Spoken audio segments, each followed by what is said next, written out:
Selanjutnya, setelah kedatangan konstelasi bintang kesenangan, yang bernama Omoshiroi, ia datang ke hadapan Taein dan partinya, secara tiba-tiba dan tidak terduga. Apalagi, Omoshiroi dapat menahan serangan Yudorinai, hanya dengan menggunakan satu jarinya saja. Yudorinai, mengetahui kehadirannya di sini, lantas bertanya, perihal apa yang ia lakukan di tempat ini.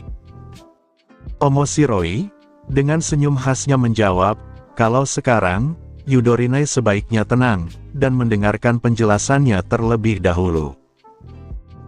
Omoshiroi kemudian berbalik, menatap Taein dengan terkekeh, lalu mulai mengaku, bahwa ia tidak menyangka, kalau Taein berpikir, untuk menjadikan Kruna, yang dikenal keras kepala dan mengerikan itu, sebagai sekutu atau temannya.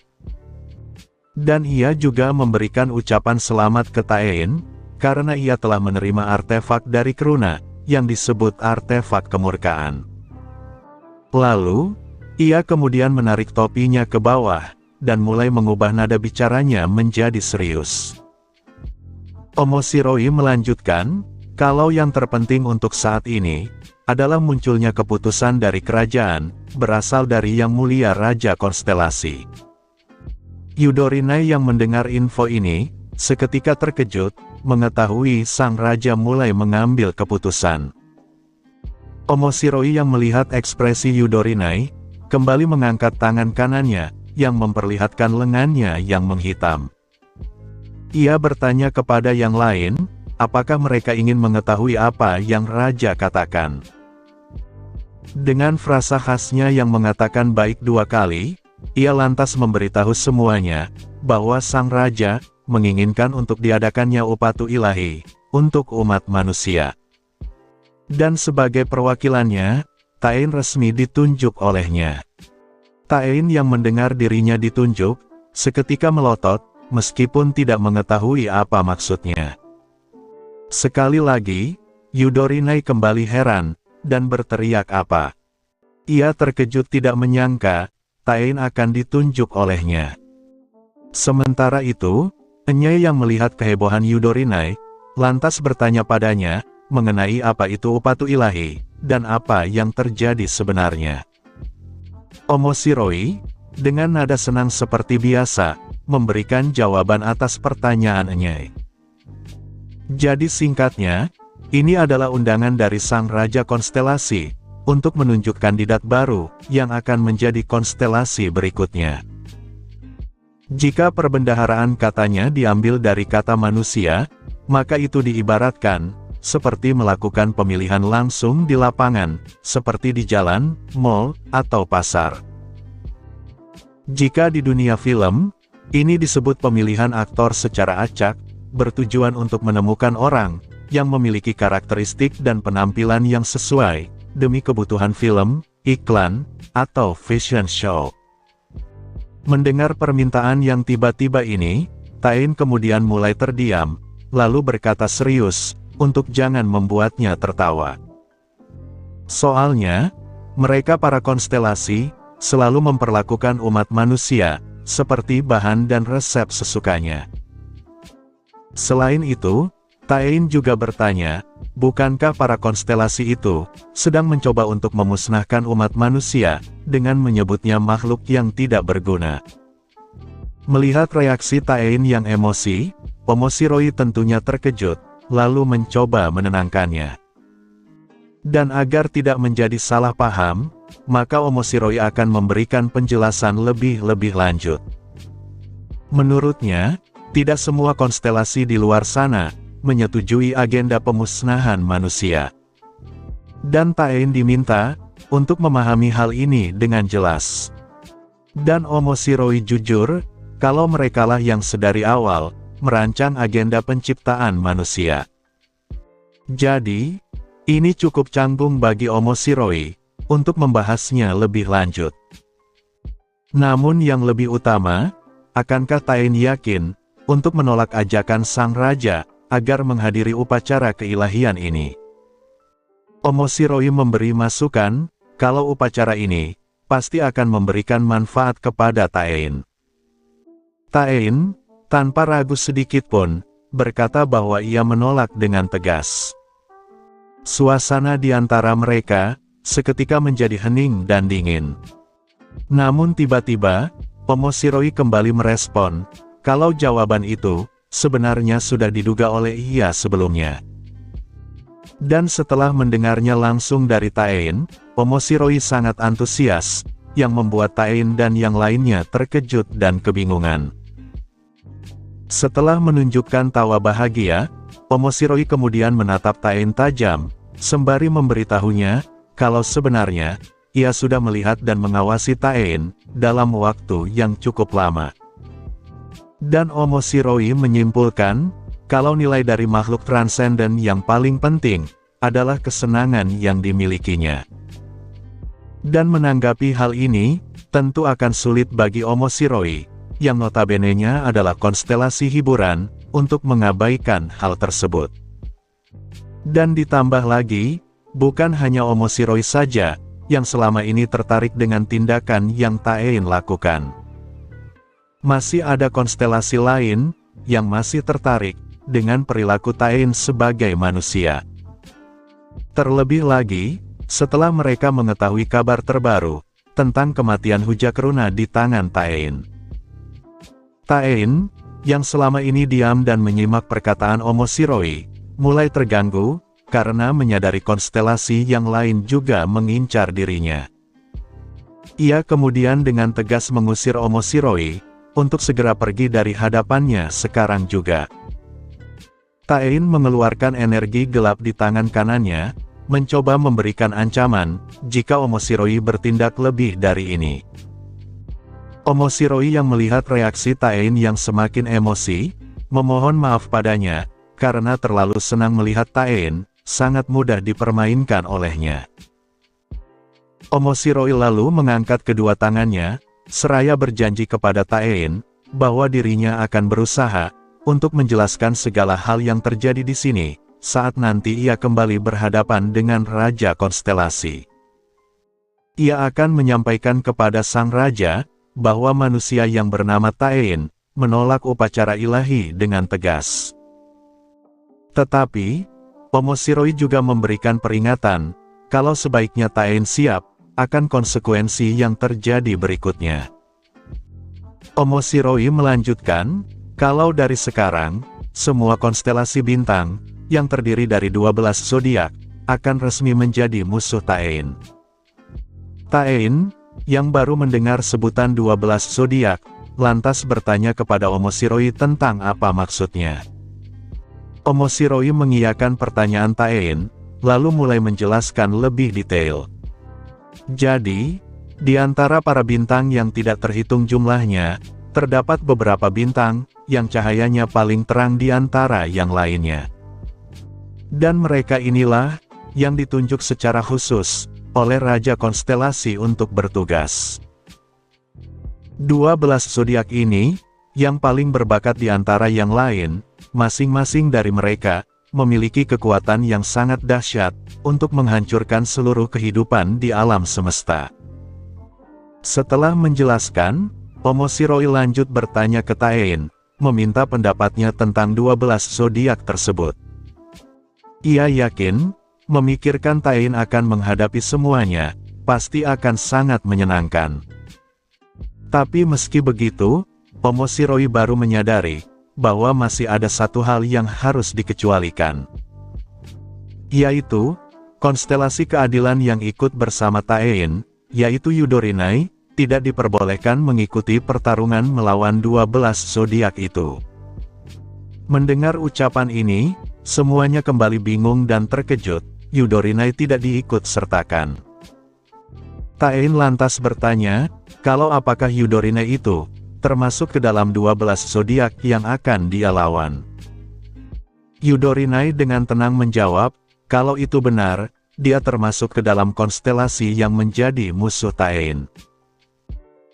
Dan sebelum ia diberikan gelar sebagai konstelasi keadilan oleh Sang Raja, Yudorinai kemudian hendak memberitahu, kalau nama lengkapnya, adalah Yudorinai Sang Libra, yang saat ini, menempati posisi rumah bintang ke-7, dari rumah 12 zodiak.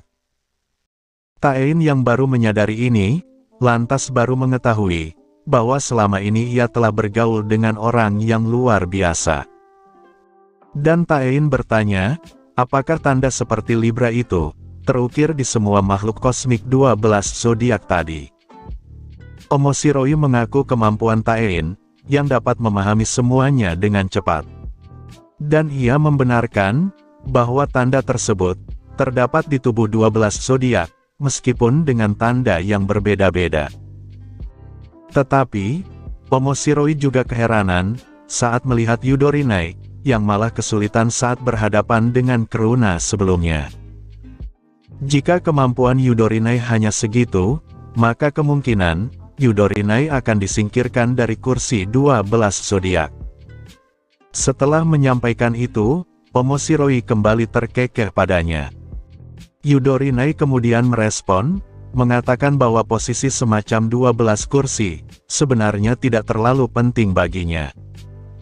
Bagi Yudorinai, yang penting adalah menjaga ketertiban yang terdapat di alam semesta. Dan untuk anggapan Omoshiroi, yang menyebut dirinya kesulitan melawan Kuruna, ia menjelaskan, kalau Huja Kuruna itu, memang sudah lama mengumpulkan kekuatan, sehingga menjadi sangat kuat. Dan jika Kuruna cocok dengan posisi yang ia emban saat ini, maka Yudorinai mengaku, akan sukarela menyerahkan posisinya kepada Kuruna. Mendengar penjelasan panjang dari Yudorinai, Omoshiroi kemudian merespon, bahwa Yudorinai sepertinya tidak cocok untuk diajak bercanda. Dan karena Omoshiroi masih berdiri, Taein lantas balik bertanya, kalau apakah Omoshiroi masih mempunyai sesuatu hal yang ingin ia katakan atau inginkan. Mendengar itu, Omoshiroi menunjuk bibirnya, seraya memikirkan apa yang ia inginkan. Lalu dengan bahagia menunjuk Taein kembali, menyatakan bahwa Taein sangat mirip seperti dirinya, yaitu menyukai kesenangan. Jadi, Omoshiroi menginginkan Taein untuk coba menghiburnya di sini. Dan sebagai balasan, Omoshiroi juga akan menghibur Taein juga. Lalu, tanpa disangka, Chonma yang sedari tadi hanya menyimak obrolan mereka, kini mulai merespon, berkata bahwa benar, inilah momen yang ia tunggu-tunggu. Ia sudah menunggu permintaan seperti ini, apalagi dari seorang musuh seperti Omoshiroi.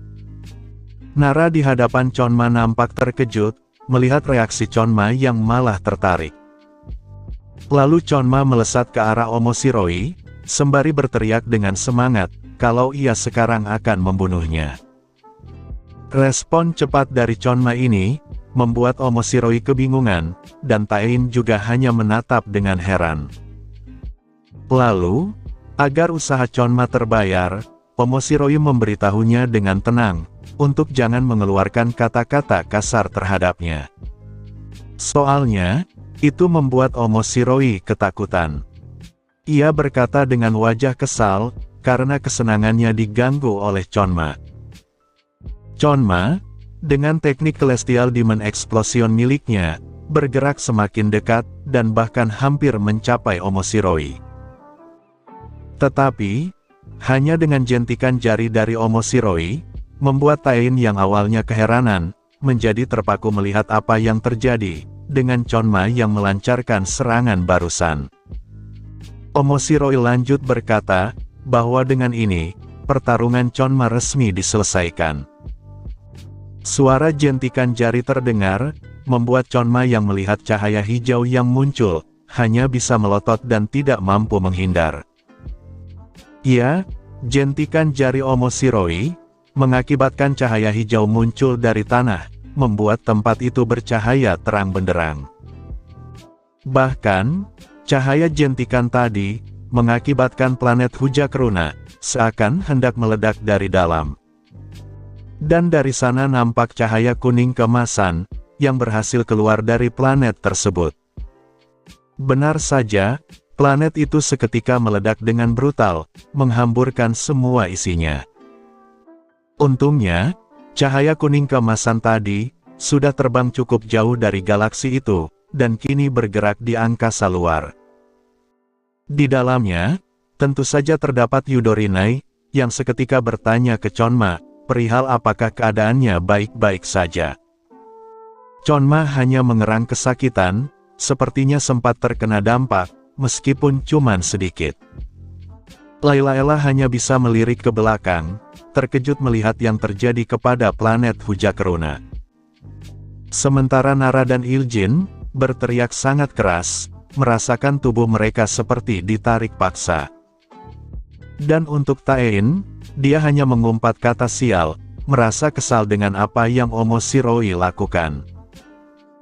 Setelahnya, Yudorinai memberitahu Chonma, yang ia sebut sebagai iblis surgawi, kalau tanpa bantuan perlindungan darinya, maka mungkin Chonma telah mati. Chonma awalnya hanya membalas dengan mendengus, lalu berkata mungkin akan menyenangkan, jika ia bertarung sampai mati, saat melawan orang kuat seperti tadi.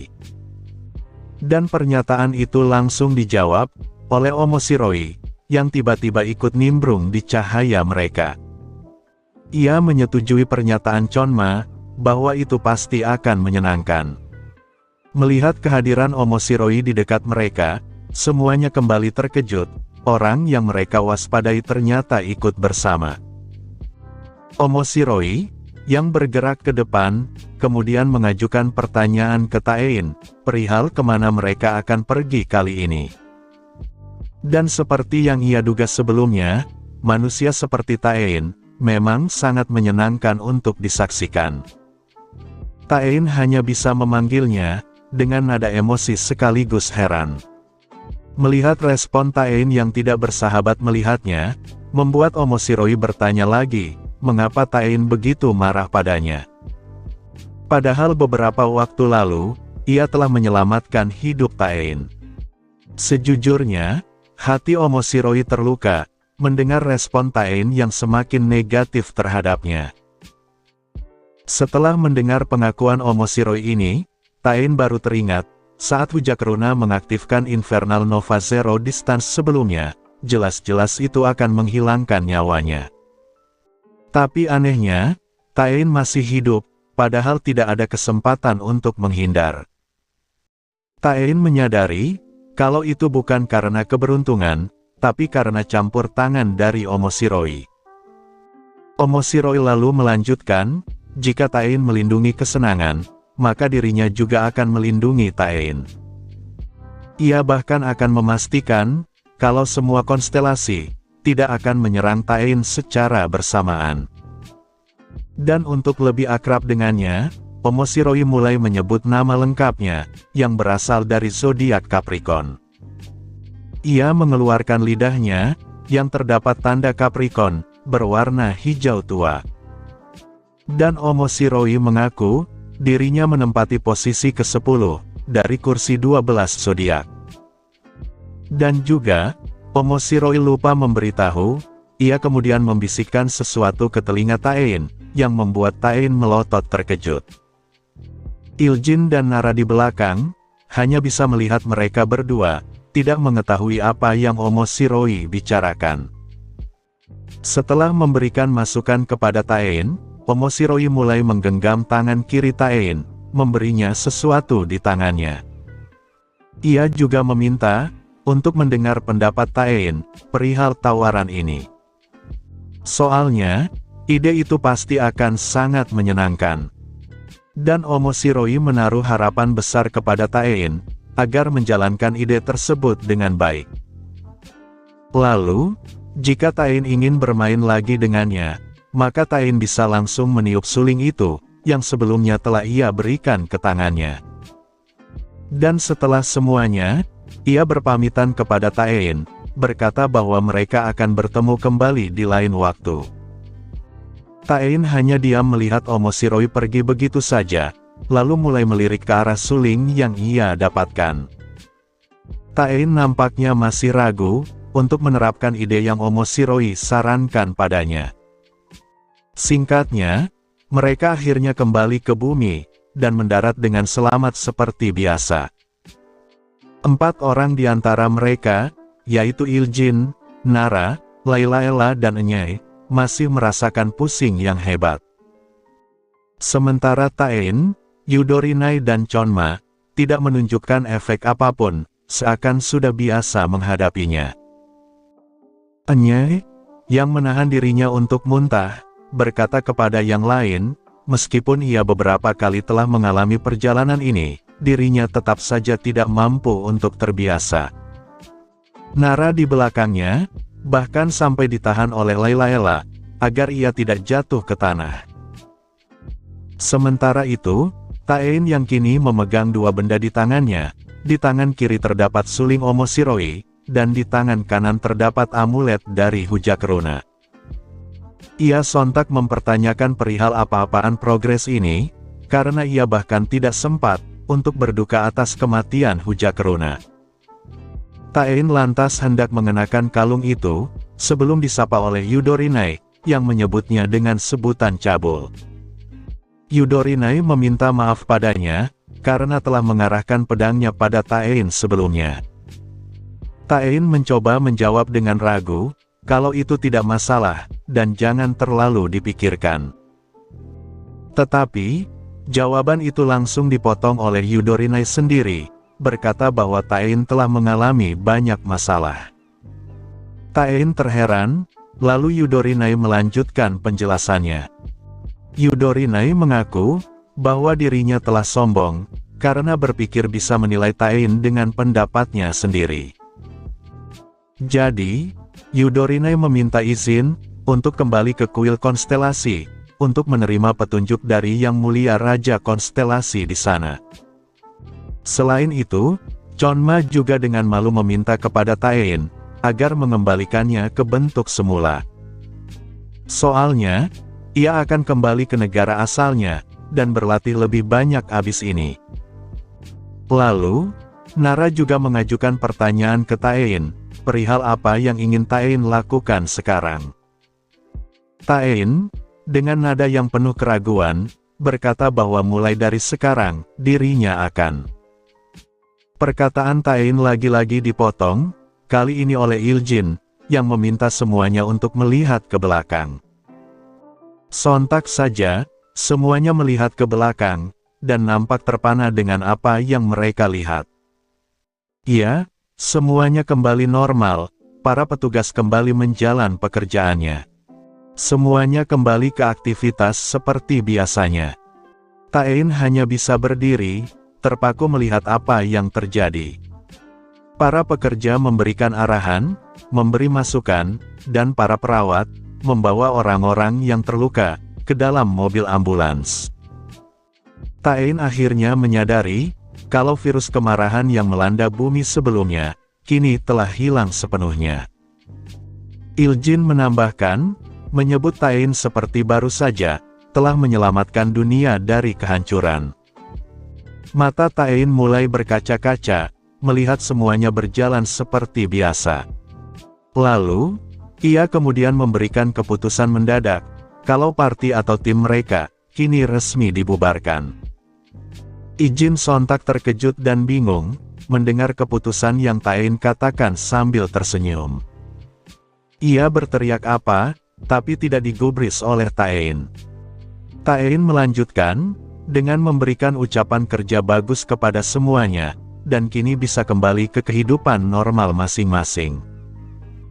Padahal Taein cukup kecewa, karena belum bisa mencapai banyak hal sendirian, meskipun judul manhwanya seperti itu. Iljin yang bingung bertanya, apa maksud Taein tentang meskipun judulnya seperti itu? Taein kembali berkata, kalau dari sekarang, ia akan melakukan semuanya, seperti solo levelong atau apapun itu.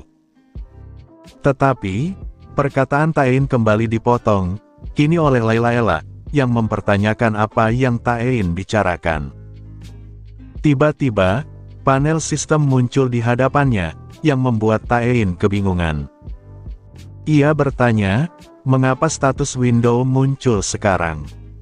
Ijin di pundaknya juga terkejut, mempertanyakan apa itu yang muncul tiba-tiba. Panel sistem memberikan selamat, karena Taein akhirnya berhasil menyelesaikan tugasnya.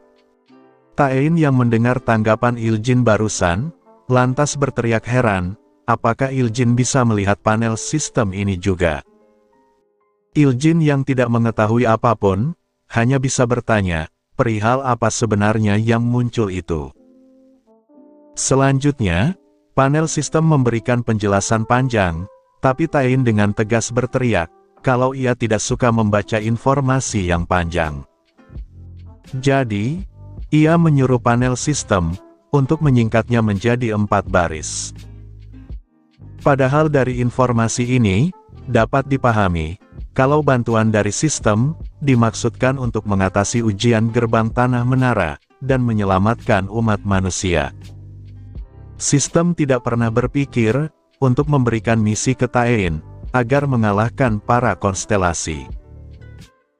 Tapi, karena disuruh oleh Tain agar disingkat menjadi 4 baris, panel sistem menyampaikan, karena atas keterlibatan Tain mengalahkan Hujakruna, maka Tain akan mendapat hukuman. Melihat panel sistem yang awalnya biru menjadi merah, Tain tentunya panik, dan bertanya apa yang terjadi. Ia juga bingung, perihal hukuman apa yang panel sistem maksud. Apa sebenarnya yang terjadi? Iljin pun sampai kaget dibuatnya.